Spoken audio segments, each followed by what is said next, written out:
bentuknya seperti bola api. Jadi malam-malam saya datang ke sana tuh ba'da maghrib sampai menunggu saya ba'da isya. Jadi dia kayak turun gitu ya, turun blek. Tapi turunnya tuh nggak cuma jadi bola api doang, tapi jadi bentuk orang. Saya ngeliat teman saya tuh lari, dia lari. Terus ada ular gede ngejar gitu, jadi makan di situ, blok gitu dimakan, dilempar, dikunyah-kunyah, dilempar, kan habis tuh badan.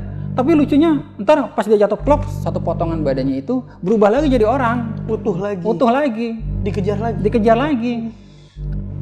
Bro, Allah, saya bilang gitu. Udah diem aja, saya tutup, buka lagi. Ayo saya tahan berapa ini? Innalillahi, saya bilang.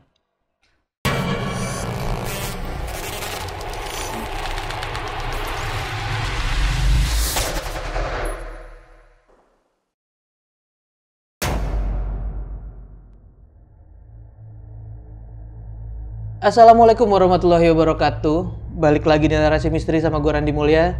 Dan kali ini kita sudah ada narasumber yang punya pengalaman di saat dia istilahnya apa ya, nemenin temennya dari semasa sakit sampai akhir hayatnya. Tapi banyak kejanggalan yang terjadi dari pertengahan, dari awal sampai setelah beliau ini meninggal. Nah, kita langsung ngobrol aja sama narasumber kita kali ini. Bang Andi. Assalamualaikum. Waalaikumsalam. Kabar baik ya, Bang? Alhamdulillah sehat. Nah, Bang Andi ini nemenin temen. Iya, kebetulan memang ya mendampingi beliau lah ya, karena beliau sakit. Nah, kebetulan juga dapat tugas lah dari guru lah gitu kurang lebih buat dampingin beliau. Oke, dan ini kejadian di tahun berapa, Bang? Kurang lebih 2019 sampai 2020 lah, karena COVID ya waktu itu ya. Tapi ini kejadian dari sebelum COVID? Beberapa bulan sebelum COVID lah. Oke. Gitu. Tapi ini nggak ada urusannya sama COVID ya? Enggak. Lain ya? Lain urusan. Oke. Dan teman Bang Andi ini kalau boleh tahu saat itu umur berapa? Mungkin kalau waktu itu saya umur sekitar 2019. Mungkin sekitar umur 35-36. Berarti enggak, umur saya 35-36. Berarti beliau umurnya sekitar 40-41. Oke, masih belum terlalu tua ya. Belum. Sangat muda ya buat hal-hal yang kayak gini ya. Betul. Oke, dan boleh diceritain nggak sih Bang dikit apa nih apa yang dialamin deh sama orang ini? Iya, sebetulnya kondisinya. Kalau kondisinya sih awal saya ketemu ya beliau itu memang sakit. Jadi perutnya itu memang besar. Kemudian beliau keluhannya itu selalu panas.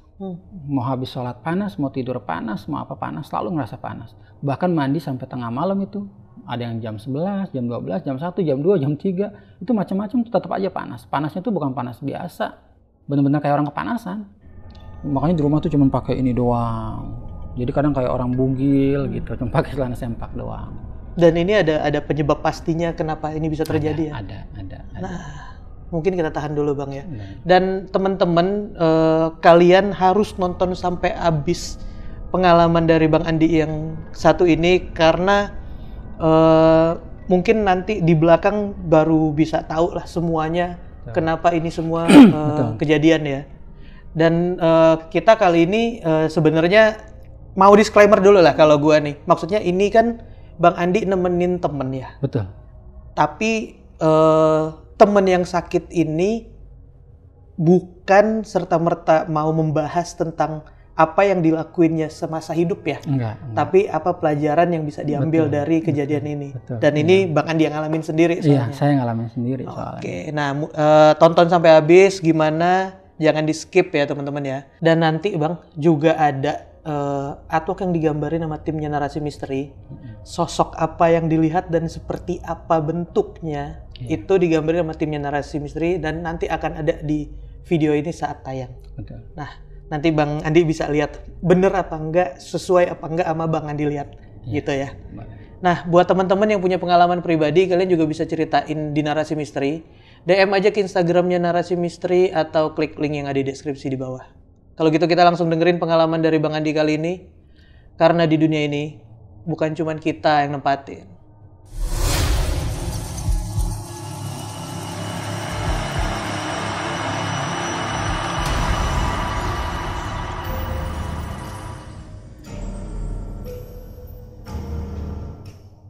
Bang Andi, awal mula kejadiannya itu seperti apa sih Bang? Jadi sebetulnya saya itu kan ya bergabung lah dalam sebuah kelompok pengajian. Nah jadi satu waktu kebetulan saya ingat waktu itu siang-siang jam 10 lah. Saya ditelepon, kebetulan sama guru saya ditelepon, Mas Andi bisa datang nggak ke alamat rumah ini, jalan ini, RT ini, nomor sekian gitu lah, gitu ya. Jam berapa start kira-kira? Ya sebisanya lah, kalau bisa jangan sore-sore. Oke siap Ustaz, saya berangkat gitu. Berangkat itu kalau saya nggak salah berangkat jam 11:30 sampai jam 11:30, sholat zuhur dulu. Nah saya ketemulah nih, beliau ini kebetulan saya panggilnya beliau ini ya haji ya, karena beliau sudah haji. Tapi memang dalam kondisi tubuh yang sebetulnya belum terlalu kurus ya, tapi perutnya tuh memang segede gentong gitu. Perutnya tuh besar gitu. Awal-awal saya ketemu dengan beliau tuh keluhannya yang pertama, beliau tuh suka panas badannya tuh. Jadi kata dia panas, kata dia gitu. Tapi kita ngerasakan perasaan nggak ada yang panas gitu kan. Terus yang kedua, beliau itu pernah suatu waktu sampai beliau tuh mandi jam 11 malam, jam 1 pagi karena ngerasa panas.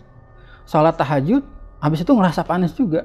Sampai dia cuman pakai celana dalam doang, kadang sarung doang gitu, sampai perutnya yang besar itu kan. Memang kalau secara medis saya nggak paham itu kenapa gitu ya.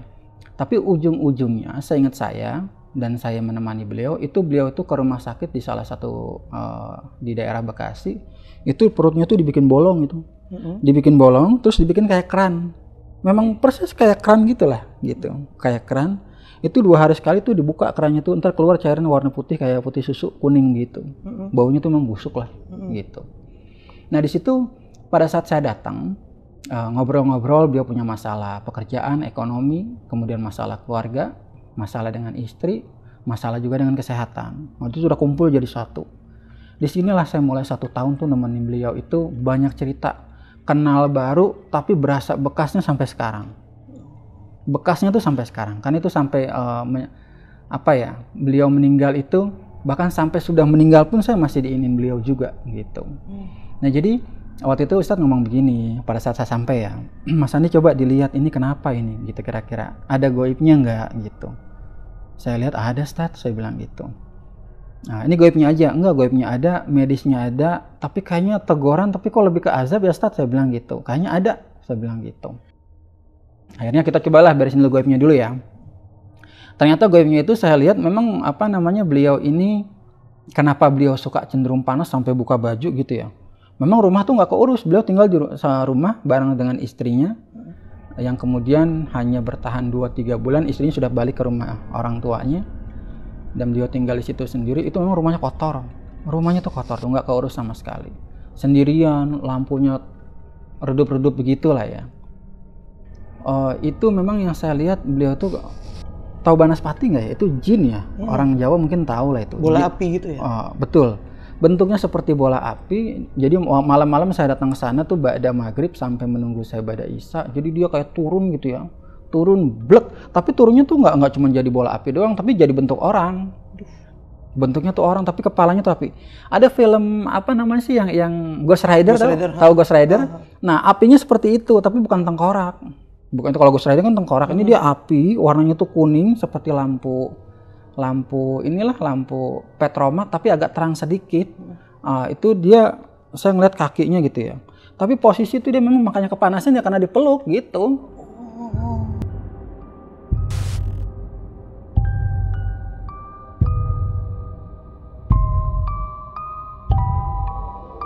Makanya kalau ada saya bilang istilah ketempelan, saya bingung tuh, itu kan istilah aja ya. Jin itu ya begini, dia meluk ya panas lah, wajar. Nah sekarang sampai saya nanya, ini Pak Haji, kata saya tuh, ada masalah apa Pak Haji, saya bilang gitu kan. Rupanya beliau ini punya perusahaan ekspedisi, zolim ke anak buah gitu. Anak buahnya dia zolim ke anak buahnya yaitu sakit hati tadi.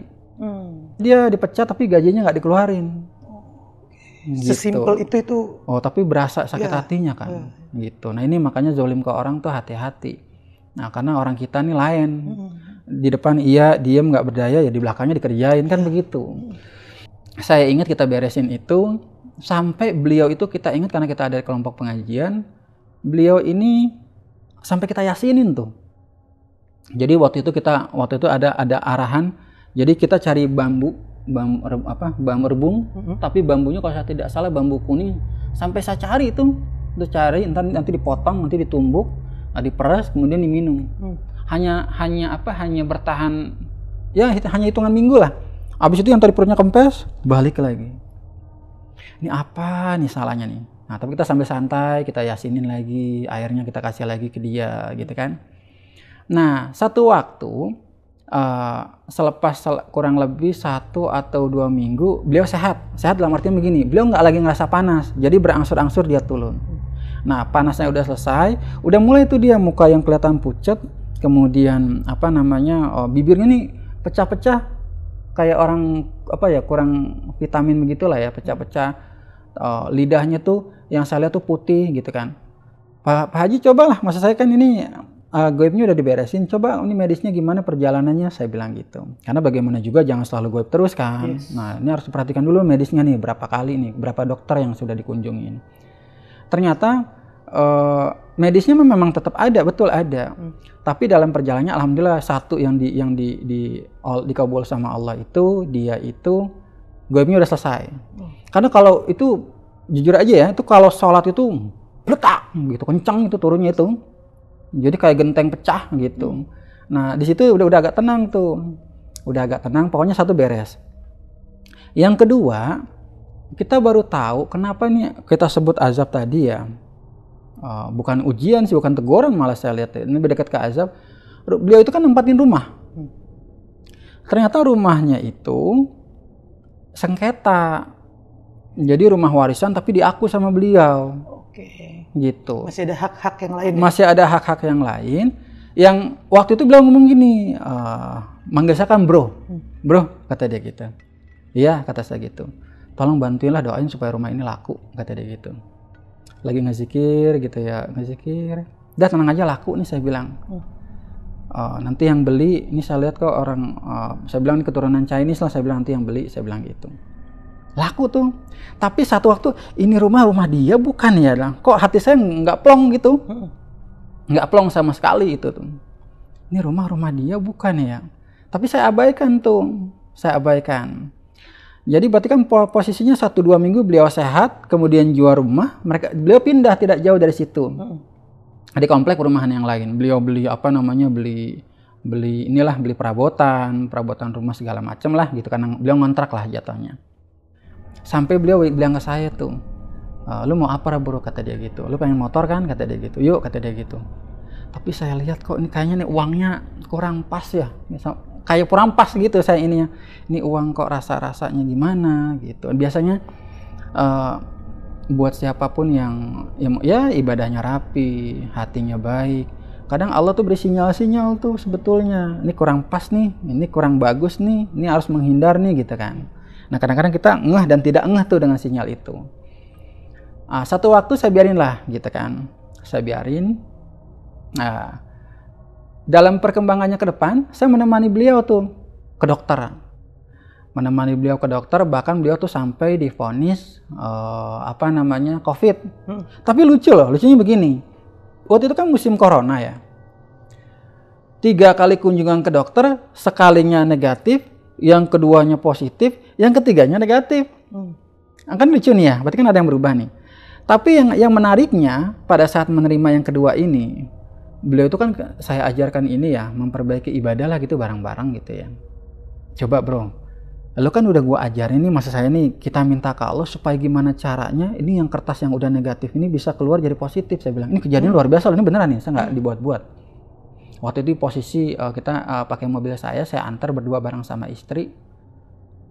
Entah gimana caranya dia diem gini, dia diem gitu, baca Al-Fatihah dia, ya Allah. Kedengaran lisannya tuh, ya Allah, hamba mohon selamatkan hamba, ya Allah, jangan sampai hamba divonis corona, nggak mau di kamar rumah sakit, dia bilang gitu kan. Saya ingat kertasnya diambil, dia baca Al-Fatihah, digosok-gosok begini, digosok-gosok yang tadinya positif, yang tanda garisnya itu digosok-gosok, kami dia pakai tangan, pakai ludah gitu, digosok-gosok. Nah, habis itu dia simpan. Rupanya pada saat dia sebelum terima kertas itu, nanti dia suruh cek ulang. Oke. Bener nggak itu? Karena biasanya kan kalau saya tidak salah kan cek corona itu ada ada dua ini ya, ada yang pakai ini, ada yang pakai apa gitu, satu lagi kalau nggak salah, saya lupa tuh. Yang keduanya ternyata dia bisa berubah jadi negatif. Tuh. Dan itu normal biasanya, soalnya kalau ngecek ini positif, kita cek dulu di tempat lain, bener nggak hasil yang di sini. Dia kebetulan satu rumah sakit. Ini masih di rumah sakit. Masih satu rumah sakit.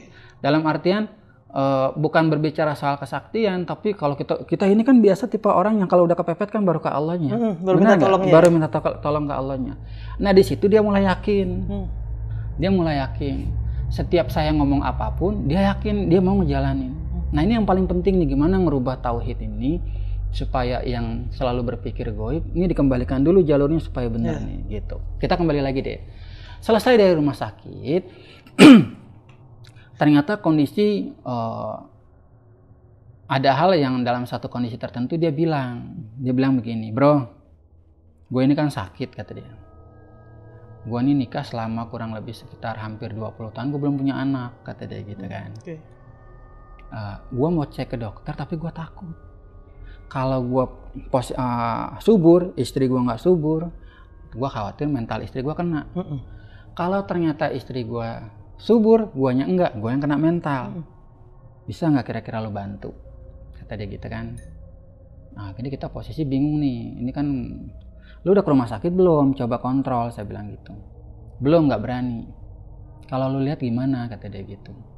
Wah, jangan dilihat-lihat, ini kan urusannya kan harus langsung ke medis, saya bilang gitu. Nah, tapi menariknya begini, kita coba yuk minta ke Allah yuk, saya bilang gitu. Nah, kira-kira apa sih yang Allah kasih lihat ke saya soal ente, soal keturunan nih, saya bilang. Satu waktu saya lagi ngezikir tuh ngedoa, saya ngelihat posisinya begini pada saat dia selesai berhubungan. Jadi selesai berhubungan, sperma itu kan dilepaskan gitu ya dari laki-laki ya. Dia naik ke atas, ada yang ke kiri, ada yang ke kanan, ke indung telur gitu ya. Ternyata yang menarik, telurnya itu posisi telur ada, spermanya masuk, tapi dia kayak kecebong, muter-muter aja gitu. Muter-muter. Nggak bisa nembus lah. Masuk ke dalam. Tapi dia muter-muter. Kata saya, sel telurnya mana? Jadi bisa dibayangkan kalau kita punya telur, kan ada isinya tuh yang kuning. Kalau kita telur ayam nih, kan ada yang kuning, ada yang putihnya gitu kan. Nah ini telurnya ini kopong. Jadi cuma cangkangnya doang. Gitu. Dia masuk di situ.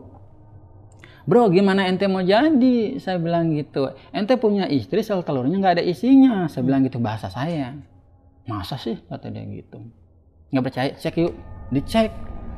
Nah, entah gimana ceknya, saya nggak paham. Tiba-tiba dia panggil saya satu waktu, terus ke rumah ngobrol. Iya bro, istri kurang subur, kata dia gitu. Lu ngecek lu ya? Saya bilang gitu sama dia. Akhirnya. Ya udah, soal keturunan minta ke Allah aja lah, sebisanya lah. Yang penting sekarang ente sehat dulu. Akhirnya dalam perjalanannya sehari, 2 hari, seminggu, tidak bertambah baik, malah bertambah parah. Karena kenapa? Dalam perjalanannya ternyata dalam penjualan rumah itu istrinya tuh minta bagian. Jadi rupanya dia jual rumah, istrinya nggak tahu. Selama dia sakit, pengeluaran rumah tangga apa segala macam ke rumah sakit itu istrinya. Gitu. Nah inilah makanya pentingnya ya sebetulnya harus berterus terang, yang berumah tangga tuh harus berterus terang sebetulnya. Makanya hati-hatilah ya gitu ya. Biar menuju rumah tangga sakinah mawaddah warahmah tuh ada nyampe gitu. Dan akhirnya beliau bertambah parah. Saya ingat betul nih, beliau bertambah parah. Nah, istrinya minta cerai gitu. Tapi nggak dicerai nih sama teman saya ini. Nah, tapi posisinya kalau ini saya kasih tahu, beliau ini istrinya minta cerai, rupanya diam-diam istrinya ini menjalin ya kasihlah dengan laki-laki yang lain. Karena memang secara ini juga teman saya ini nggak mau bikin surat cerai gitu kan, tapi yang perempuannya ini udah istrinya ini pengen minta cerai gitu kan. Ditambah lagi soal pembagian urusan penjualan rumah, uangnya nggak dapet gitu. Dan akhirnya perempuannya tuh bahkan pada saat saya datang itu teleponan aja depan laki-laki tuh, di depan saya. Dia di sini, saya di sini. Waktu istrinya tuh dia ngobrol sama laki-laki di situ. Seterang itu. Sampai dia colek saya, kan dia di sini nih. Bro, kata dia, lihat tuh, kata dia gitu. Iya, makanya saya bilang, ente tuh kalau memang sudah tidak bisa melaksanakan kewajiban, ya ente inilah dilepas aja. Tapi kalimat dia begini ngomongnya, biarinlah istri gue mau ngapain kayak sama laki-laki yang lain. Yang penting gue diurus, jadi gue mati gue kelihatan. tuh kalimatnya tuh. Gua mati gua kelihatan, terserah dia mau jalan sama laki-laki mana terserah, kata dia gitu. Di situ saya diem tuh. Itu terpaksa sama keadaan berarti ya? Keadaan. Tapi semua itu ternyata berlaku, makanya saya suka dikatakan begini, apa yang terjadi pada kita hari ini itu merupakan hasil akhlak kita di masa lalu. Jadi jangan nyalain Allahnya. Tapi apa yang akan terjadi masa depan, apa yang kita raih nanti bergantung hasil akhlak kita di masa hari ini gitu. Jadi nggak salah gitu. Makanya selalu berbuat baik dikatakannya kan begini ya. Famay ya'mal misqala dzarratin khairan yarah wa may ya'mal misqala dzarratin syarran yarah. Setiap perbuatan baik maupun buruk sekecil-kecilnya pasti Allah kasih balasan gitu. Nah akhirnya pada saat saya datang, ini lucu nih, kadang-kadang saya juga ngedampingin orang juga sampai pusing sendiri sih. Pada saat istrinya tuh lagi ngobrol gitu ya, telepon-teleponan, dia ke belakang gitu kan, dia colek saya, bro, gue kan udah pindah kontrakan nih, kata dia. Gue ada perempuan nih mau gue kenalin sama lu, kata dia gitu.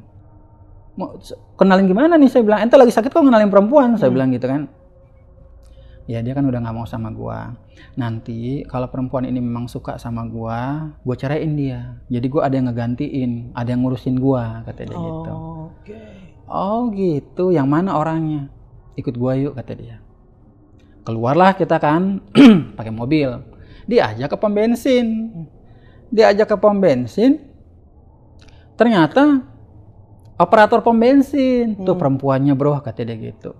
Oh ini, saya bilang gitu. Udah gue yang isi bensin, gue mau ngomong. Saya tanya namanya siapa, misal kita sebut namanya Bunga misalnya ya. Namanya Bunga, kata dia gitu. Ngobrol. Si Mas ada di sini, kata dia gitu ke teman saya. Loh, kok dia kenal? Rupanya teman sekolah. Teman sekolah, ngobrol, akhirnya cuma say hello segala macem. Kita pulang, tapi kita pulang nggak ke rumahnya dia. Kita makan-makan dulu lah. Makan-makan, saya juga kadang-kadang sampai mikir waktu itu tuh, ini uang dari mana gitu. Katanya uang jual rumah udah habis buat bayar utang, tapi sering banget ngajakin saya jalan gitu kan. Nah akhirnya dia bilang, gimana bro kira-kira? Boleh nih, kayak kelihatannya perempuannya baik. Memang betul baik, karena ternyata pas ujung-ujungnya istrinya teman saya ini tahu sama perempuan ini, kenal karena teman sekolahnya juga. Masya Allah. Tuh bukan orang baru. Orang baru. Jadi muter di situ takdir tuh kadang-kadang. Loh, jadi begini kata saya tuh. Itu yang bikin saya banyak hal yang banyak betul berkesan. Kan kalau saya ceritain bisa lama sekali ya, tapi saya singkat lah gitu. Di situ saya tuh saya jodohin dia, saya temenin mereka berdua kemana. Bahkan yang paling menarik, nah ini luar biasanya perempuan yang saya ajak ini ya, tahu keadaannya sedang sakit, bahkan fungsi sebagai ke depan dilihat bahwa untuk ya jangankan urusan ekonomi lah, urusan ranjang saja udah kelihatan bahwa beliau nggak akan bisa. Tapi saya ngejelasin ke perempuan ini, kamu benar mau sama si ini, saya bilang gitu kan. Ini keadaannya begini. Coba dipikir dulu. Mau dia. Tetap nerima. Saya sampai, kamu salah kali. Saya bilang, coba dilihat dulu. Saya bilang gitu. Diterima. Bahkan sampai saya tuh, ya udah kalau memang benar-benar mau, saya bilang, jangan lama-lama. Karena memang saya waktu itu pada saat kejadian itu, misal saya antar ke kontrakan nih. Jadi kan beliau punya rumah 2 tuh. Rumah istrinya dengan rumah dia kontrakan. Karena istrinya nggak tahu awalnya tuh. Kalau saya mau tinggalin mereka berdua aja saya udah nggak berani. Udah deg-degan gitu, gelisah gitu maksudnya tuh. Udah Mas Andi pulang aja dulu. Karena kan pikiran kita kan kalau dia lagi main nih, yang calonnya ini main berdua, main di rumah kan kita pikir nggak mungkin ngapa-ngapain lah. Namanya keadaan begitu. Tapi ya Allah, tapi namanya kita dikasih petunjuk ya. Pas saya ingat betul, pas di daerah jembatan ada salah satu ke arah Gabus itu di jembatan besi namanya. Tahu-tahu saya ngeliat tuh, tahu-tahu lagi dia ngezikir Allah. Kadang kita makanya zikir itu jangan dilepas ya, dalam keadaan apapun lah. Di zikir, tahu-tahu saya ngeliat ini teman saya nih yang haji ini aneh-aneh nih. Langsung dong saya telepon, Assalamualaikum. Ente ngapain? Saya bilang gitu. Kan tadi saya bilang saya pulang, ente nggak lama sih itu pulang. Saya bilang gitu, maksudnya calonnya itu. Nggak tahu nih, dia manggil saya orang mau pulang dari tadi tahan-tahan, aneh-aneh aja dia tuh katanya gitu. Maksudnya aneh-anehnya dia minta yang aneh-aneh gitu. udah pulang, saya bilang gitu. Ntar saya lagi yang disalahin, saya bilang gitu kan. Dan itu kelihatan sama Bang Andi saat itu? Lagi nyetir kelihatan. Lagi saat nyetir. Zikir dan nyetir? Iya, kelihatan. Nanti gue ada pertanyaan buat itu. Boleh, kelihatan gitu. Jadi saya nggak ngada-ngada nih. Jangan dibilang saya tukang terawang, enggak. Saya sama sekali nggak ada saya niat buat ngelihat-lihat itu yang hal-hal yang kurang baik, nggak ada. Cuman saya hati tuh deg-degan aja gitu, deg-degan gitu kan. Dan bener nih si temen ini mau ngapa-ngapain berdua. Benar. Kan kita pikir sakit ya. Ternyata tetap bisa dengan kondisi apapun. Iya bisa ya. gitu. Jadi aduh. Singkat kata pulang, kontrol bareng gitu kan. Kontrol kami bertiga jalan tuh, kontrol bertiga. Akhirnya adalah satu momen di mana akhirnya saya memberikan ide untuk menikah. Memberikan ide momen untuk menikah. Nikahnya nikah siri. Istrinya nggak tahu. Daripada aneh-aneh ya. Mendingan betul, nikah siri, istrinya nggak tahu. Kenapa istrinya nggak tahu? Sengaja. Karena kenapa? Takutnya nggak jadi nikah. Ini dianya udah dilepas, ntar kasih tahu, tahu ini nggak jadi. Takutnya begitu. Nah, pikiran teman saya ini, saya diem. Oke lah kalau memang begitu caranya, saya bilang gitu. Bayangkan coba, saya udah susun, teman-teman pengajian udah susun, di hari H nggak bisa datang dia. Bayang coba. Siapanya? Teman saya itu yang haji itu. Yang cowoknya nih ya? Yang cowoknya. Sedangkan yang perempuannya itu udah nyiapin baju, orang tuanya datang dari kampung, keluarga besarnya datang dari kampung. Tiba-tiba saat acara kejadian, pas mau akad gitu ya, nggak bisa datang. Kan saya panik dong. Karena kenapa? Yang pengajian percaya apa kata-kata saya, itu Pak Haji udah saya bawa ke guru ngaji saya, gitu. Kata saya, ya Allah bro, ente malah nggak datang nih, gimana ini? Saya bilang gitu. Penanggung jawab semuanya lah. Saya yang itu, karena saya yang inilah yang ngedampingin terus kan. Tapi luar biasanya tuh perempuan ya. Saya datang kaki dia tuh bengkak memang, bengkak, nggak bisa dia jalan tuh. Jadi semakin kesini keadaannya tuh semakin ini. Diem kata dia. Ayo kata saya tuh, gue nggak bisa jalan, lihat kaki gue bengkak kata dia gitu. Gue masih ada ini nggak ya, goib nggak ya, kata dia gitu. Udah lo nggak usah mikir itu lah, udah zikir aja, istighfar aja lah, saya bilang gitu. Nggak usah ke goib terus, saya bilang gitu. Udah beres lah masalah goib mah, saya bilang gitu. Saya nggak mau ngomong ini azab kan, tapi dia satu kalimat dia pernah ngomong, kayaknya ini azab ya buat gue ya, kata dia gitu. Mungkin tobat gue belum cukup ya, dia ngomong gitu tuh. Abis itu dia gimana mau sholat, perutnya aja udah segede-gini, begini posisinya tuh, gitu. Akhirnya ya udah. Lu jangan kemana-mana, lu diem, nanti video call, gue nyampe di sana, saya bilang gitu, maksudnya tempat calonnya itu. Meganglah saya cincinnya tuh, kan dikasih cincin sama dia. Nih, gue lupa nih cincin, kasih ke dia ya, kata dia, kasih ke si Bunga, kan nama samarannya kita sebut Bunga ya. Nah, akhirnya saya sampai di sana, saya dengan hati yang udah deg-degan karena keluarganya udah ngelarang buat nikah sama Pak Haji ini, karena sudah dikasih tahu riwayat sehatnya. Nah bener dong, pas saya datang, Bunga, mohon maaf nih nggak bisa datang, Pak Haji kakinya bengkak, kan saya foto, nggak bisa, kata saya gitu. Perempuannya diam, wah batal nih kata saya, masalah nih kata saya. Di luar dugaan ya udah nggak apa-apa. Langsung di situ saya tuh, ya, wah masya Allah, subhanallah kata saya. Sesabar gitu. Itu nih perempuan. Sesabar itu perempuan itu. Akhirnya apa, dia ngomong ke ibunya, dia masuk ke kamar, kan ibu udah larang dok, katanya gitu, jangan gitu katanya tuh, jangan katanya, nggak apa-apa bu dibanding yang kemarin. Jadi rupanya perempuan ini yang namanya Bunga ini, jadi sebetulnya dia masih ada suami tapi status surat cerai belum turun, tapi posisinya memang sudah lama berpisah bertahun-tahun karena kena KDRT terus gitu. Saya ngomong ke Ustadz, ini si Pak Haji nggak bisa datang nih, keadaannya begini. Ya udah, kata nggak apa-apa, ngobrol. Dia ngobrol, intinya semua sudah ikhlas ya, semua kata gitu. Ini kebetulan calon mempelai laki-lakinya belum dalam keadaan berhalangan, tapi tidak menjadi masalah buat yang lain, katanya gitu kan. Nggak jadi masalah, insya Allah, katanya begitu kan. Akhirnya selepas itu diinikanlah, intinya dipasangkan. Saya ingat paling itu momen dipasangkan cincin. Dipasangkan cincin di situ, selesai makan-makan, tapi sebelum bubar video call lah nih si Bunga ini ke Pak Haji ini. Pasti ini dia buka, Assalamualaikum yang, nih aku udah pasang cincin kamu ya. Ya Allah, gua nangis, saya nangis di situ tuh, nangis saya tuh benar-benar situ, ya Allah. Ada kirain kejadian begini tuh cuma ada di TV-TV gitu. Ini saya depan mata saya langsung. Yang nih lihat ya, ini aku udah pakai cincin kamu nih, kata dia gitu. Sehat-sehat ya yang, semangat ya sehatnya ya, biar kita bisa ibadah bareng-bareng. Dia ngomong begitu. Seberjuang itu perempuannya. Seberjuang itu perempuannya tuh. Udah dilarang sama keluarganya, terima laki-laki keadaannya begini. Teman saya nangis dong, teman saya kan yang situ, dia nangis. Nah selepas dari situ posisi bertunangan nih, ya bertunangan. Selepas itu akhirnya 2 hari 3 hari kemudian dirasa sudah agak cukup sehat, saya jemput beliau 1 hari yang berbeda, saya bawalah ke ibunya. Beliau juga minta maaf keadaannya begini dan begini. Tapi dari situ beliau orang tua tentu juga cemas lah ya, tentu wanti-wanti lah, beliau pengen anaknya dibahagiain dan segala macam. Akhirnya dalam setiap perjalanannya mulai makan bakso, beli emas, beli apalagi baju segala macam, itu kami selalu bertiga, saya, Pak Haji sama teman saya ini si Bunga ini. Akhirnya ya memang akhirnya nggak kuat, keadaannya juga udah mulai ngedrop, lalu kemudian juga ketahuan tuh kalau ternyata teman saya ini udah tunangan dengan perempuan yang lain. Entah gimana ceritanya nggak tahu aja rumah kontrakannya, tahu gitu. Saya aja pas datang sana saya kaget tuh, loh udah tahu, kata saya. Iya kemarin bini gue kesini bro, kata dia gitu. Terus gimana?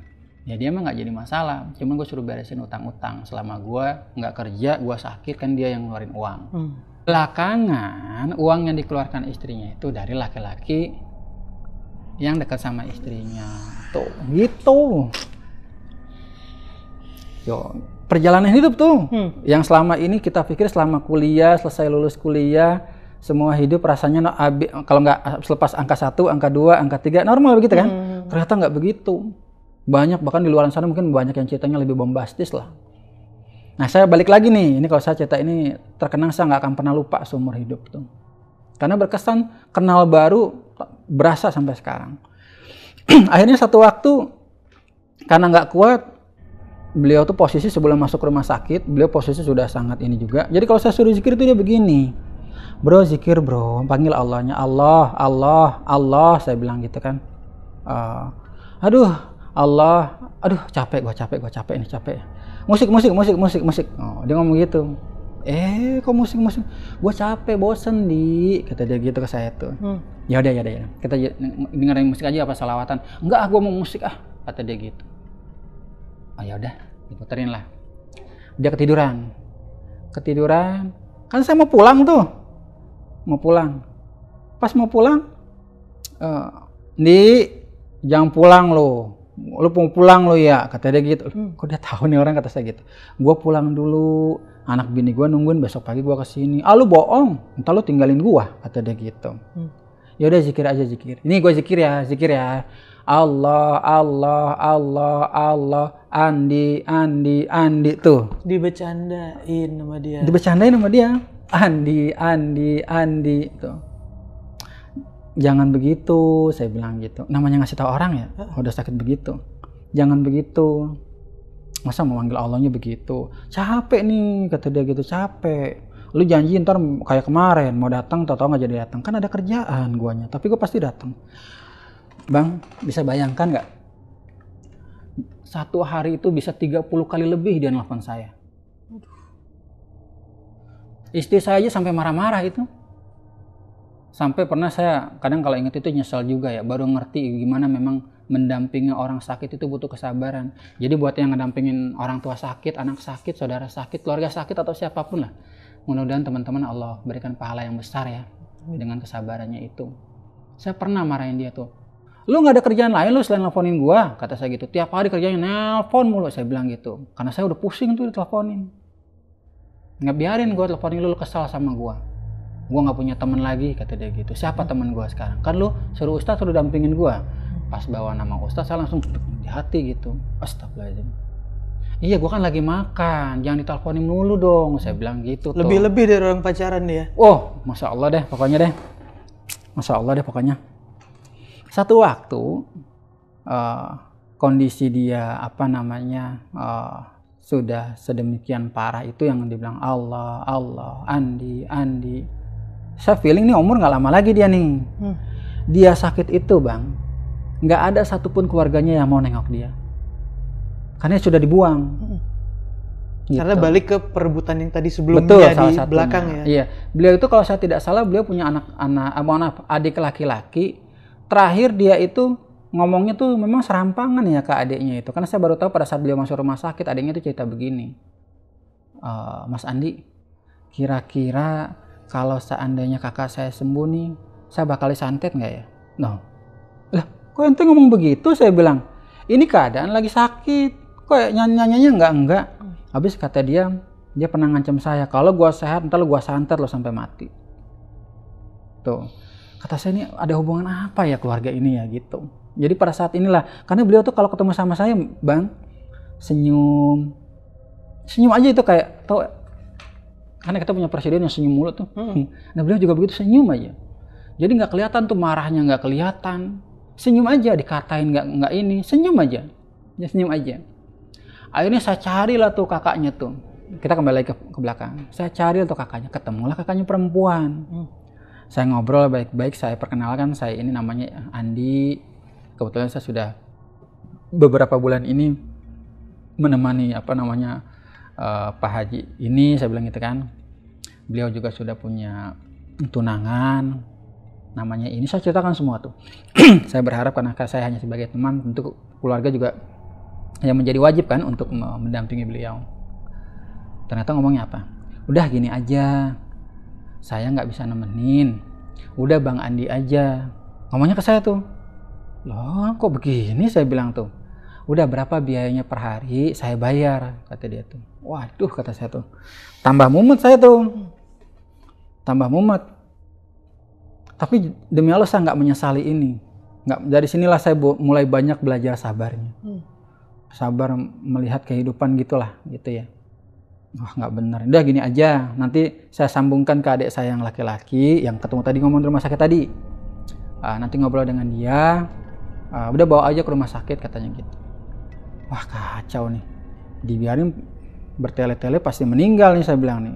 Akhirnya apa? Saya koordinasi dengan adiknya nanti malam bisa datang. Saya antar ke sore-sore menjelang maghrib ke rumah sakit. Nah di situ deal-dealan lah, Bang Andi mohon maaf nih, saya kan sibuk nih, entah 4 bersaudara, entah 5 bersaudara, satu pun gak ada yang bisa nungguin. Apa namanya? Antara nggak bisa atau nggak mau ya? Bisa jadi gitu. Gimana kalau sehari saya kasih 200.000? Nah kita kan kerja ya. Abang tahu nggak itu saya nyari orang buat temenin di mana? Saya ngambil orang sembarang, itu polisi cepek, namanya tuh si Irwan. Itu dia suka di bertigaan tuh suka nungguin itulah uang cepek gitu, polisi cepek. Puteran gitu. Malam itu saya telepon, Wan kamu di mana? Saya bilang gitu. Saya di sini bang. Lo mau nggak duit gua kasih 200.000 sehari? Saya bilang gitu. Mau bang, kata dia. Lo tungguin orang aja di rumah sakit ya. Oke bang. Dia kan nggak tahu ini yang ditungguin ini kan. Yang ditungguin tuh dia nggak tahu kalau orangnya tuh emang temperamen juga. Saya jemput lah. Saya balik ke pertigaan, ada namanya daerah lah, satu daerah dekat pasar gitu, dekat perumahan saya tuh. Saya bawa dia tuh, tapi kan sebelumnya udah siap dong pakaian. Saya sampai ke sana jam 9, jam setengah 10 lah kurang lebih. Ternyata dia nunggu, pas saya ngomong, bro, gue pulang dulu. Langsung begini, jangan pergi, kata dia gitu. Lu mau ninggalin gue, lu tega banget lu, kata dia gitu. Bukan tega, gue besok kerja, sore gue kesini. Saya bilang begitu. Nggak mau gue, ditinggal-tinggal. Ntar kalau gue udah nggak ini, siapa yang inginin gue? Gue, saya bilang gitu sama dia. Kan saya pakai gue tuh sama dia tuh. Gue, kata saya. Udah tenang aja, saya bilang gitu. Jangan takut, ada Allah. Saya bilang gitu kan. Karena waktu itu saya mau telepon calonnya udah tahu kalau dia masuk rumah sakit. Tapi dia harus kerja kan di operator pom bensin itu. Akhirnya, tunggu di situ. Bayangkan coba, saya baru keluar dari rumah sakit itu jam 11, sampai rumah jam 12, jam setengah 1 baru bisa saya tidur. Jam setengah 2 ditelepon sama yang namanya Irwan itu. Saya takut kenapa-napa kan, saya udah deg-degan nih, kenapa si Irwan nelfon nih, saya pikir meninggal apa-apa gitu. Assalamualaikum bang, kata dia. Ya kenapa Wan? Baru juga ditinggal bentar, aduh gua gak kuat bang, gua gak kuat, kata gua mau pulang, kata dia gitu. Pulang kenapa? Besok aja kalau mau pulang. Bang, mata gue perih bang, kata dia gitu. Kenapa? Gue ditimpuk sama es teh manis, kata dia gitu. Saya ketawa dong, kata saya. Aduh, teman gue bikin ulah lagi, saya bilang gitu. Udah tahu lagi sakit juga, saya bilang gitu. Mata gue perih bang, gue ditimpuk teh manis bang, kata dia gitu. Kenapa ditimpuk teh manis? Udah, pokoknya gue besok kesana. Udah, lu diem situ. Mau kapan lagi lu dapat 200.000? Saya iming-imingnya begitu. Akhirnya mau nggak mau dong, saya izin lah, gitu kan. Jangan sampai dia kabur. Saya datang ke sana jam 8:30, jam 9 lah gitu. Rupanya saya tanya, lu tinggalin gua lu lama-lama banget. Kan gua udah bilang gua kerja. Itu yang jagain gua temen lu nggak bener tuh, kata dia gitu. Saya tanya, gua mau tanya, kenapa lu timpuk itu anak? Saya bilang gitu. Abis gua panggil-panggil nggak denger-denger, kata dia gitu. Orang kaki gua gatel, kata dia gitu. Ya tinggal panggil aja, garuk aja sendiri emang nggak bisa. Kan perut gua gendut, kata dia gitu. Ya jangan pakai ditimpuk-timpuk dong, saya bilang gitu.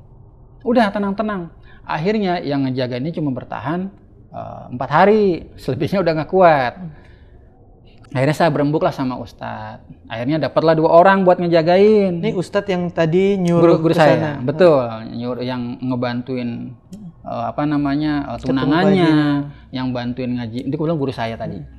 Nah, akhirnya karena waktu memang sudah kritis, saya ingat betul, saya ditelepon di hari yang ke-6 apa ke-7 ya kalau saya tidak salah. Kebetulan posisi waktu itu teman saya sudah jagain, jam 3 dia pulang. Datang tunangannya tuh. Tunangannya datang, nggak lama saya datang sekitar jam 4. Tahu-tahu saya ngeliat teman saya itu posisi tuh udah geleng-geleng kepala begini. Geleng-geleng kepala, tapi yang ininya di sini udah mulai dingin.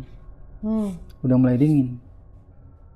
Kayak kok feeling saya meninggal nih, kata saya ini. Aduh, siapa yang saya telepon ya? Agak saya bingung nih, kata saya tuh. Bingung, saya keluarganya di sana kayaknya nggak mau tahu gitu kan.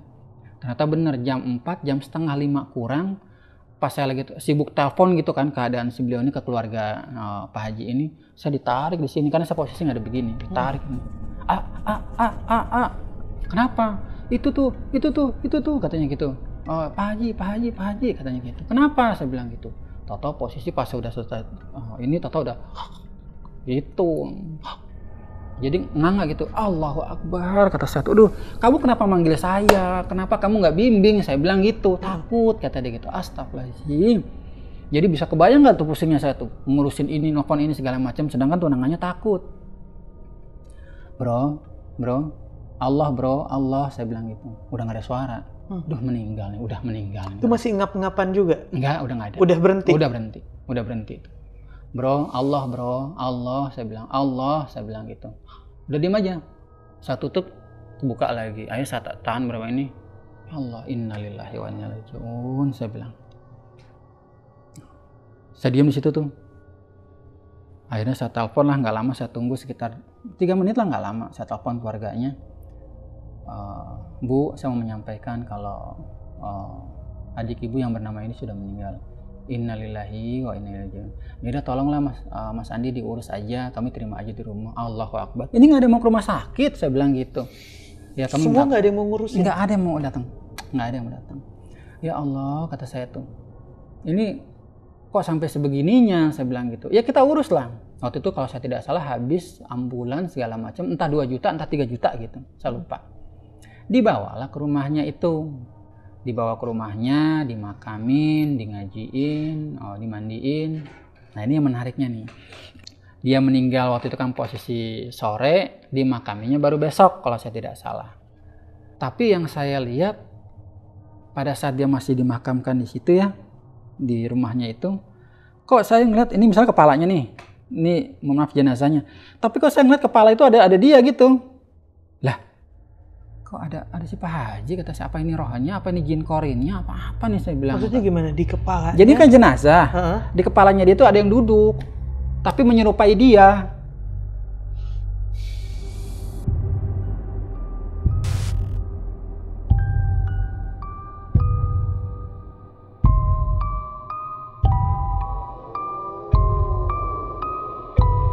Ini dia nih, kata saya gitu. Terus saya ngeliat agak merinding kan. Ini korin kali ya. Ini korin apa jin kali ini nyaruh jadi dia nih gitu. Tapi dia sambil diam begini aja dia ngeliatin jenazahnya, bukan ngeliat kita. Abis itu dia pindah ke sebelah sini. Jadi kan ini posisi kepala nih. dia di sini. Abis itu dia ganti tempat duduk ke sini, tapi ngeliatin kita. Dia ngeliatin saya, tapi nggak ngomong. Gitu. Saya cuma zikir Allah. Takutnya jin Allah. Sampai gitu aja kencang-kencang dalam hati kan. Akhirnya saya pulang dari sana sekitar jam 10 lah, jam 10:30 kalau nggak salah deh. Pulang, besok pagi dimakamin. Nah, pas dimakamin itu nggak ada sesuatu yang berbeda gitu kan. Pada saat dimakamin itu boleh percaya boleh enggak. Itu dia dimakamin di situ, selesai itu diuruk. Yang saya lihat tuh, itu kok saya ngeliat si Pak Haji itu lompat dari lubang kuburan itu loh. Saya ngeliat itu, saya lagi orang pada kumpul gitu ngaji. Yang saya lihat pas saya lagi gini, tahu saya begini kan, dia kayak lompat dari dalam kuburan, terus tahu kayak ada nyaplok gitu, ular gitu. Habis itu ular gitu terus dibawa ke dalam, habis itu api gitu. Kata saya, aduh ya Allah tolong ya Allah, ini kalau ada saya yang aneh-aneh saya minta tolong ya Allah dijaga nih, takutnya apa nih gitu. Tapi dia teriak. Itu benar. Ada suaranya dia teriak. Ada teriak, dia teriak di situ. Dia teriak di situ, kata saya, mata gue salah ngelihat apa gimana ini ya, kata saya gitu. Kayaknya nggak bagus dia di sana deh. Nah, pulang itu saya udah bertanya-tanya tuh, nyetir tapi diem, saya tuh nyetir tapi diem gitu. Aduh ya Allah, kata saya, apa yang terjadi ya. Nah, kebetulan pas saya besoknya, saya kalau saya tidak salah menjelang Isya atau ba'da Isya gitu ya. Saya lagi begini nih, lagi kumpul, terus saya kumpul pengajian. Saya zikir Allah. Tahu-tahu saya ngelihat tuh ya, saya ngelihat satu tempat itu nggak berujung. Saya ngelihat teman saya tuh lari, terus ada ular gede ngejar gitu, dia dimakan di situ, blok gitu, dimakan, dilempar, dikunyah-kunyah, dilempar, kan habis tuh badan. Tapi lucunya, ntar pas dia jatuh plok, satu potongan badannya itu berubah lagi jadi orang, utuh lagi, dikejar lagi. Kata saya, oh kenapa tuh, kata saya gitu kan, astagfirullahaladzim, kata saya gitu tuh. Sambil begini tuh, satu, ya Allah, kata saya, ya Allah, gitu. Kenapa tuh, kata saya gitu. Nah, ternyata itu belum selesai tuh. Selepas itu saya begini bangun. Saya gitu, ya Allah. Saya kan ngirimin Al-Fatihah buat dia, buat inian dia lah. Tapi yang saya dengar, Andi, kata dia gitu, manggil. Andi, kata saya tuh. Waduh, bener nih, kayak teman gue nggak bagus nih. Habis itu saya belum mau cerita nih ke teman-teman pengajian, ke Ustadz tuh. Selepas itu besoknya beberapa waktu kita ngumpul lagi. Ustadz kirimin apa, kita yasinan nih, saya bilang. Ini apa kepikiran almarhum, saya bilang gitu. Yasinan di situ. Biasalah kalau kami masih percaya kirim doa Al-Fatihah pasti sampai. Pahalanya dikirim ke orang yang sudah meninggal pasti sampai. Kalau saya pribadi ya, kami di pengajian tuh pasti sampai. Terus apalagi Yasinan kami percaya, kirim doa kami masih percaya. Itu amalan yang kami masih percaya. Kan saya nggak mungkin ngada-ngada. Masa halunya panjang banget gitu. Dan apa Yasinan dan lain-lain itu juga umum juga buat umat muslim. Iya betul, itu umum. Akhirnya di hari yang berikut kita ngumpul Yasinan, balik lagi tuh saya begini tuh, Allah. Nyampe lagi saya di situ. Nyampe lagi, itu saya lihat teman saya tuh betul-betul lagi di dia kayak yang saya lihat tuh tetap ular ya. Yang saya lihat tuh tetap ular, dia caplok, kan perutnya melendung tuh. Pecah gitu kan. Udah pecah, dia jatuh begini, ditimpa batu dia sini tuh. Gitu, timpa batu. Tapi timpa batu dia nggak pejet, nggak apa gitu ya. Dia cuma teriak tolong gitu. Saya cuma ngeliatin, nggak bisa ngapa-ngapain. Akhirnya apa? Saya ngeliatin dia, kata saya, ya Allah, ini kan kita kirim doa nih, maksud saya tuh yasinannya. Pas saya ngomong begitu, tahu-tahu dia berdiri, dia kan jatuh, dia kan tiduran tuh. Dia dibangunin, dipegang ininya. Jadi kiri kanan tuh ada yang megang dia. Tapi posisi tuh kayak orang sudah berlumuran darah gitulah, berlumuran darah. Jadi dia ditarik ininya, tapi sambil gini dia itu. Kan dia tenteng ini ya, dia jalan gitu. Ditarik sama dua orang. dia menghadap begini. Kan saya mohon maaf, ini kan posisi saya begini nih. Dianya di bawah begini, di bawah gini. Pas di bawah begini, tahu-tahu dia menghadap begini. Pas dia posisi belok begini, tahu-tahu kayak satu kotak blep gitu. Ada ibu-ibu pakai kursi Tapi kursinya kayak kursi kerajaan, karena warnanya emas tuh. Ibunya itu juga pakainya bagus banget. Dia tiba-tiba masuk, terus itu kayak jalan aja gitu kursinya gitu kayak jalan. Nah dia ngadep sini, teman saya ini. Tapi dia sambil gini nih, duduk di dengkul gitu, sambil gitu dengkul. Yang kedengaran di saya, dia kayak dimarahin itu gitu. Sebetulnya ada rahasia yang lain sih yang mungkin saya belum bisa cerita ya, kenapa ini bisa sampai seperti ini ya. Di situ dia seperti dimarahin, tapi yang kedengaran saya apa? Mah, maafin Dede ya mah. Dia nyebut diri dia, oh itu ibunya, saya bilang gitu. Jadi rupanya memang itu azab durhaka sama ibunya. Dalam waktu belakangan ternyata itu rumah punya ibunya, bukan punya bapaknya. Kalau harta warisan kan bapak gitu ya biasanya rata-rata. Yang diambil sepihak lah sama teman saya ini gitu. Nah di situ dia entah diobrolin apa, dia sambil duduk di dengkul gitu ya. Selepas itu tiba-tiba selesai dia ngobrol gini, si ibunya ini mundur, blep, hilang. Tahu-tahu dia dibawa ke arah sana. Kan saya ngikutin tuh di belakang, mohon maaf, dia jalan begini, saya begini nih, kayak ngambang sendiri aja gitu. Tiba-tiba kebuka, tapi saya tahu di ujung itu ada air terjun, tahu air terjun ya? Di bawahnya kan ada itunya tuh penampungan airnya, bener nggak? Nah teman saya tuh dibawa ke sana, ternyata saya tahu tuh teman saya tuh di sini udah bukan daging lagi, ini udah tulang hitam gosong. Ini hitam gosong. Ini mah udah nggak ada nih.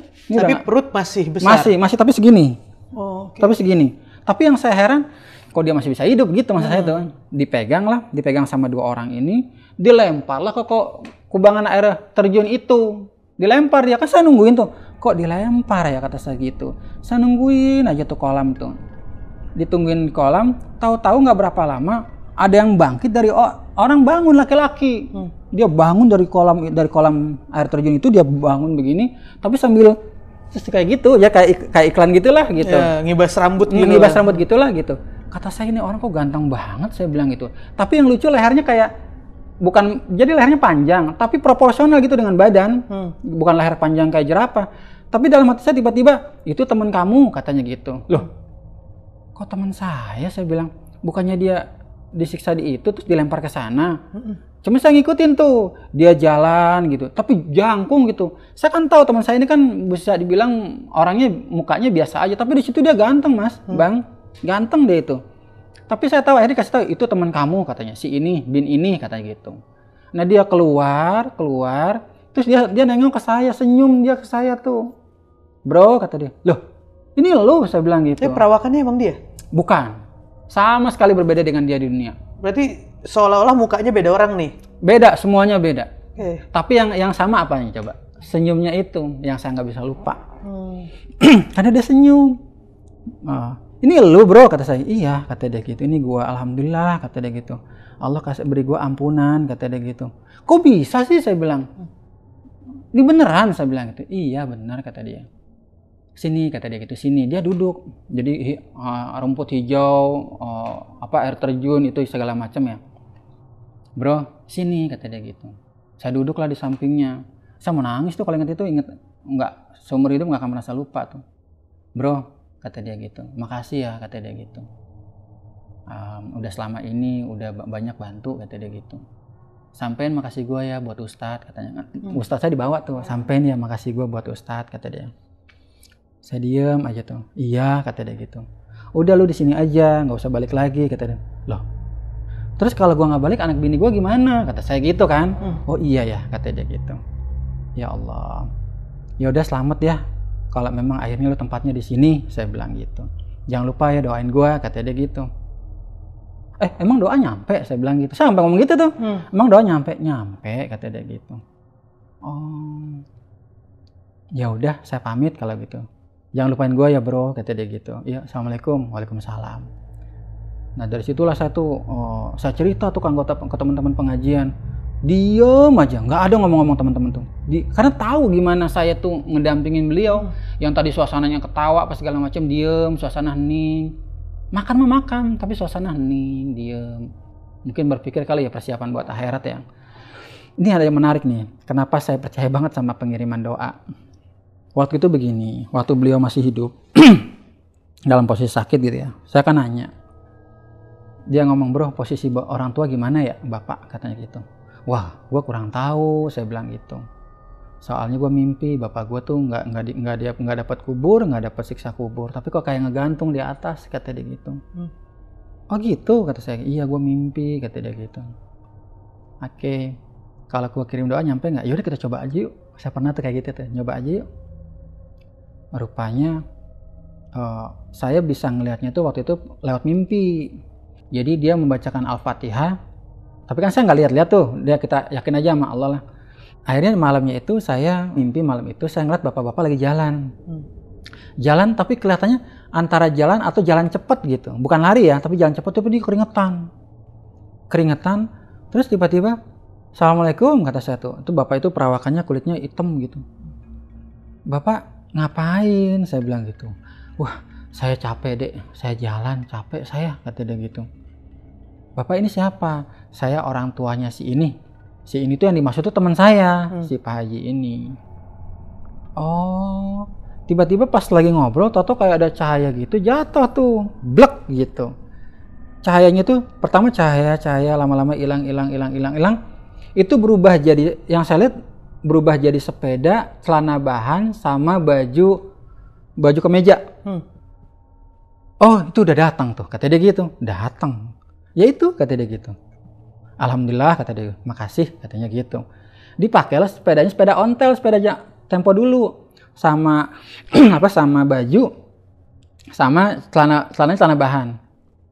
Makasih ya, kata dia gitu. Tolong sampein ke si teman saya ini, si A gitu kan. Oh ini dari si ini, saya bilang gitu, si Pak Haji tadi yang teman saya itu. Iya. Terus Bapak mau kemana? Saya nggak tahu saya mau kemana. Sekarang saya jalan nggak ada ujungnya, kata dia gitu. Tapi nggak apa-apa deh, lumayan saya pakai sepeda. Kalau tadi saya capek jalan, kata dia gitu. Saya cerita dong sama dia besoknya. Bro, gue mau tanya, bokap lu itu seneng bersepeda nggak sih? Saya bilang gitu. Atau punya sepeda tua nggak? Saya bilang gitu. Sepeda sih ada. Sepeda tua memang sih, kata dia gitu. Senang bersepeda nggak? Ya nggak begitu sih, kata dia gitu. Emang kenapa? Tapi sepeda ontel tua ada nggak? Ada, kata dia gitu. Terus bokap ini ya seneng celana bahan sama baju ini yang suka dipakai ya? Iya, kata dia gitu. Lu kan ngirimin doa ya? Saya bilang gitu. Iya, kata dia. Lu tahu nggak jadinya apa di sana? Jadinya sepeda sama baju sama celana bahan, saya bilang.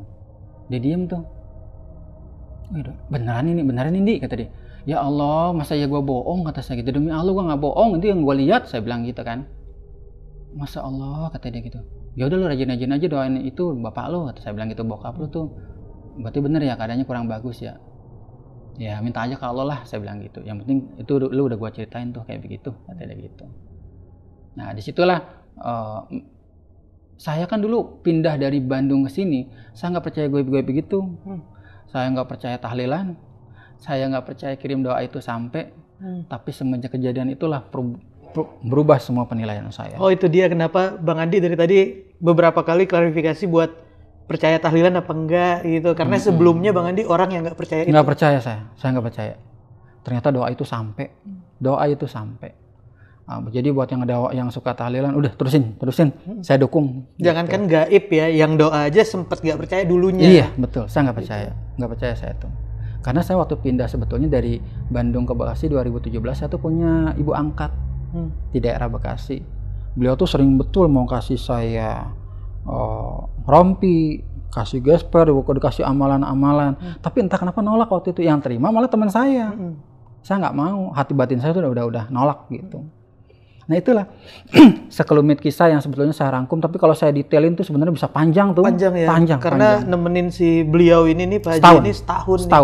Dan itu Bang Andi doang ya? Maksudnya teman-teman yang lain nggak ada yang diminta tolongin sama Pak Ustadz buat nemenin dia ya? Ada 2 orang buat di rumah sakit. Itu pun sebentar aja. Oh, sebentar aja. Nah, menggantiin Bang Andi yang nggak bisa aja gitu. Betul. Itu aja, nggak ada yang menarik atau gimana. Biasa-biasa aja. Gitu. Nah, Bang Andi ini diminta tolong sama Pak Ustadz ini atas latar apa nih? Emang biasanya Bang Andi bantuin orang-orang yang seperti itu atau gimana? Iya, sebetulnya memang saya kan sering ikut Ustadz nih. ada yang mungkin ada yang butuh pertolongan lah, saya ikut gitu, bantuin. Jadi kayak asisten tangan kanan. Jadi apa yang beliau suruh saya jalanin gitu. Siapa yang butuh bantuan, kalau bisa dibantuin lah. Intinya gitu aja ya. Betul, intinya begitu. Oke. Dan nah, yang tadi gue mau tanyain tentang Bang Andi ini kan berkali-kali bilang di saat zikir itu dapat pandangan dan lain-lain gitu ya. Hal-hal yang akhirnya nggak enak nih gitu. Itu pandangan yang seperti apa yang Bang Andi? Sebetulnya ini kadang-kadang jadi gini, itu bukan kemampuan yang saya minta dan saya cari, enggak. Tapi kan jelas ya, barang siapa rajin berzikir atau memanggil namaku, maka aku akan berikan dia pengetahuan yang dia tidak tahu sebelumnya. Saya mah jujur waktu itu saya masalah ekonomi, tapi nggak mikirin saya pengen bisa ngelihat jin apa gimana, nggak ada sama sekali. Tapi setiap pengamal zikir pasti akan melewati itu, dikasih pandangan. Cuman kalau kita kan ada yang ngebimbing, makanya ngezikir jangan sembarang ngezikir, harus ada yang ngebimbing. Waktu itu saya dikasih tahu hati-hati kalau ngeliat ini itu, jangan lupa buat kasih tahu, konsultasi, takutnya disesatin atau apa gitu kan. Terus yang kedua bisa jadi itu sebagai ujian, jadi ngerasa kita jago. Terus kemudian ada jin yang suka ngasih bantuan, zikirnya mah berhenti, manggilnya jin. Udah kamu kerjain tuh. Jadi merasa kita tuh ibadah kita kayak yang jago, padahal sebetulnya bisa jadi itu tipu daya jin. Akhirnya apa, kita berhenti zikirnya, gitu. Ya jinnya itu jadi khodamnya kita, gitu. Nah itu yang harus hati-hati. Dan harus dipilah-pilah juga ya, ini pandangan yang baik apa yang enggak gitu. Dari mana nih pandangan gitu? Betul. Tapi visualnya apa yang Bang Andi lihat? Maksudnya sejelas apa gitu yang dilihat sama Bang Andi gitu? Maksudnya ini dengan kondisi mata kebuka, terus tiba-tiba situasinya berubahkah atau yang seperti apa sih? Saya ngelihatnya itu misalnya contoh nih, saya ngeliat abang. Ntar saya tiba-tiba di abang tuh saya ngelihat ada beberapa kayak kehidupan abang gitu. Abang ngelakuin ini. Jadi ntar kalau ketemu orang, pengennya tuh kayak ngedakwah aja gitu, rapiin sholatnya, perbaiki hubungan sama orang tua, kayak gitu-gitu. Kayak gitu-gitu. Dulu tuh maksiat bagian ininya dikurangin. Tapi juga itu bentuknya apa? Bentuknya visual TV, kayak gambar. Di sini gambar gitu. Gambar. Tapi kan kita nggak bisa sembarang ngomong begitu, nggak boleh gitu. Jadi paling kalau kita ada yang minta tolong, apakah ini orang itu perlu kita kasih tahu, kasih tahu nih ini kekurangannya di sini, baru kita kasih tahu. Ada etikanya juga untuk menjelaskan itu ya. Betul. Jadi bukan ujuk-ujuk asa-asa ngebaca orang, nggak boleh begitu. Gitu. Nah paling nggak di sini clear dulu nih. Betul. Karena biar nggak jadi fitnah lah gitu ya.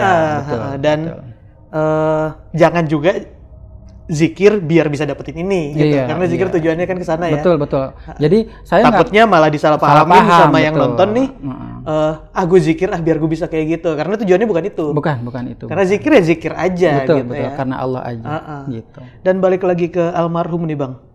Berarti kan abang nemenin semuanya nih. Semua saya temenin beliau itu. Iya. Kondisi sakitnya. Nah tadi balik ke gaibnya di awal udah sempet beres dulu lah. Betul. Tapi kan abang juga tetap nyuruh buat ngecek sisi medis. Betul. Nah kalau dari sisi medis yang tadi ada perutnya dibuka buat keluar cairan gitu. Betul. Diagnosa dokternya itu apa? Saya kurang paham, cuman salah satu kebiasaan yang kenapa beliau seperti itu, kalau dari tinjauan medisnya beliau tuh sering minuman bersoda. Sering minuman bersoda. Terus kalau minum selepas habis makan itu bukan minum air putih, tapi minumnya tuh soda susu, Fanta. Minum bersoda, nggak apa ya, kayak gitu-gitulah gitu. Nah begitu, jadi kebiasaan tuh terus seperti itu terus bertahun-tahun gitu. Nah mungkin menurut gue ya, nah berarti kalau di situ kan istilahnya relate nih antara perutnya yang membesar sama penyakitnya yang ya kalau orang awam anggap aja ginjal lah gitu. Kita kan nggak tahu diagnosis dokternya. Paru-paru. Oh paru-paru juga. Paru-paru, liver. Gitu. Oke, soalnya kalau ginjal dan beberapa itu emang bikin perut gede gitu. Cuman kadang kan gedenya nggak sebesar itu ya, nggak masuk akal gitu ya. Betul. Dan ini berarti berapa bulan terakhir perutnya sebesar itu? Bang Andi ke sono udah besar kan ya? Udah besar. Sudah. Dan sebelumnya dia berapa lama kondisi gitu Bang? Pernah tahu nggak? Kalau saya nggak salah, saya datang itu beliau sudah sekitar 3 atau 4 bulan lah. Oke. Tapi awalnya emang pelan-pelan membesar. Pelan-pelan membesar. Terus kalau dipegang tuh keras gitu.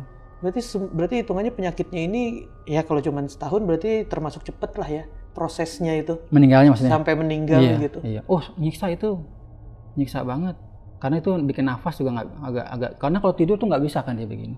Dia harus miring tuh, jadi begitu tidurnya. Dan situasi kalau perekonomiannya sendiri emang orang ada? Tadinya ada. Sampai habis? Beliau ada sampai habis, sampai dia jual rumah habis semua. Rumah yang dijual itu habis buat pengobatan itu? Iya, buat bayar ganti pengobatan dan biaya hidup dia sampai karena dia nganggur ya, gitu. Termasuk uang yang dari istrinya ini pun ikutan habis. Iya, betul. Buat ngobatin dia. Buat berobat beliau, betul. Sama kebutuhan sehari-hari lah, karena kan nggak ada pemasukan ya, karena tidak ada pekerjaan tadi, gitu. Berarti dia nggak jadi menikah ya, intinya ya? Cuma sampai tunangan. Tunangan aja. Dan status ke istri sahnya itu juga belum jadi bercerai? Belum ada surat cerainya, belum ada. Berarti emang karena intinya semuanya ini azab ya? Kalau saya ngelihatnya begitulah, begitu. Karena kan kalau misalnya kita berdoa ke Allahnya, kalau memang dia itu kiriman, panasnya mah hilang. Oh, bisa dibayangin coba mandi aja dia bilang panas katanya, mandi aja panas. Itu yang awal ada ya? Awalnya yang itu, betul. Dipeluk itu ya? Betul. Jadi udah selesai panasnya, rumahnya udah tenang gak ada bunyi gitu ya. Karena itu panasnya bukan cuma di badan dia ngerasa kemana-mana serumah tuh panas, padahal sebetulnya dia lagi dianya aja gitu. Lihat, betul. Jadi mau kemanapun dia di dalam rumah itu tetap panas rasanya. Gitu, betul. Jadi bukan rumahnya yang ini ya. Nah cuman itunya dasar kok ini perut nggak kelar-kelar gitu, dikasih obat kok nggak ini gitu. Udah cobain semuanya, belum ketemu aja kali obatnya. Bisa jadi. Tapi persoalannya makin kesini, kita udah berkeyakinan bahwa beliau banyak menutupi sesuatu gitu. Dan baru kelihatan pas beliau sudah mulai sakit parah lah. Ada ini gitu. Dan ya intinya jangan ngambil hak orang karena impactnya akan banyak ya kayak banyak, gitu. Banyak. Dia kenal sama Pak Ustadz gurunya Bang Andi itu dari mana? Karena beliau punya teman. Nah temennya itu ya yang merekomendasikan Pak Ustadz gitu. Oke, berarti Pak Ustadznya pun sama si almarhum ini sebenarnya nggak dekat juga. Nggak dekat juga. Cuman diminta tolong juga. Betul. Dan itu yang bikin berasa ya, karena ngikutin semua alurnya ya. Saya ngikutin banget. Karena nggak kenal jam teleponnya tuh, nggak kenal waktu. Iya, gimana mau lupa gitu. 30 kali telepon sehari. Lebih. Tapi terakhir dia marah ke saya, habis itu saya diingetin sama dia tuh, habis itu saya nggak pernah lagi marah. Paling saya cuma ya Allah. Dan gitu sifatnya berubah jadi kayak anak kecil berarti ya? Iya, kayak anak kecil. Jadi nggak mau ditinggal gitu. Bahkan yang calonnya aja datang ke rumah sakit, yang dicari saya bukan calonnya. Gitu. Itu selama perawatan terakhir yang membiayai siapa? Itu BPJS sama sedikit sisa hasil penjualan rumah. Gitu. Sampai akhir meninggal, dan kisah setelah meninggalnya pun masih seperti itu ya? Betul. Itu. Ya, terus? Ada apa tuh? Enggak.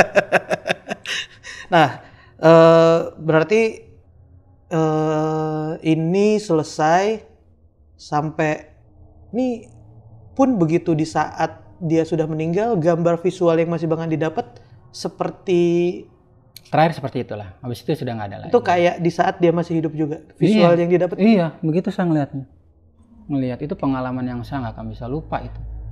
Dan itu berarti berakhir di saat setelah dia ketemu sama ibunya. Iya, betul. Gitu, karena kalimat yang paling kedengeran tuh maafin Dede ya mah gitu. Jadi jangan lupa minta maaf sama siapapun kalau punya salah ya. Apalagi ke orang tua ya. Gitu.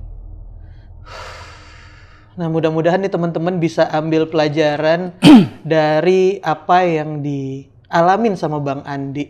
Balik lagi ini bukan kita ngomongin aib dari orangnya, tapi kita membahas pelajaran yang bisa diambil dari apa yang dialamin sama orang ini ya.